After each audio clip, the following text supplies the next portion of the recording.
ఎన్ని రకాలుగా పోట్లాట పెట్టుకున్నా అయ్య మన పెళ్లి ఒప్పుకోవటం లేదు బావా. మనకు పెళ్ళే రాతే లేదంటావా? పాడు బతుకు, ఎదవు బతుకు. ఇట్లాంటి బతుకు బతికితే ఏం బతకపోతే బావా. నువ్వు ఈ బాధ భరాయించలేవు కానీ చచ్చిపో బావా.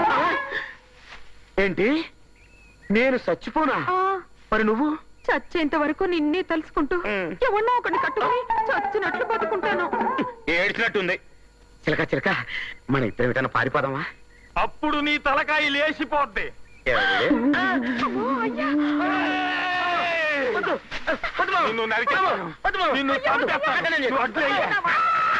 ఇలాంటి పిచ్చి పిచ్చి అవిడియాలు ఇచ్చావంటే నీ తలకాయ ముంజిగా నరికేస్తాను. అయ్యా నేను బావని పెళ్లి చేసుకుంటానయ్యా. కొమ్ములు లేని దున్నపోతులో ఉన్న ఈడెందుకే ఒంగోలు గిత్తలాంటి కుర్రని ఇచ్చి పెళ్లి చేస్తాను. అయిన వాడిని నేను వాడికి చెత్త వీడికి చెత్త అంటే మావా? నీకు ఇదే ఆఖరిసారి చెప్పడం. ఇక మీదట నా కూతురు ఊసెత్తినా మీద చెయ్యేసినా సరే ఉప్పు పాత్ర వేసేస్తాను ఏమనుకుంటున్నావు? నువ్వు నడవే, నువ్వు నడవే.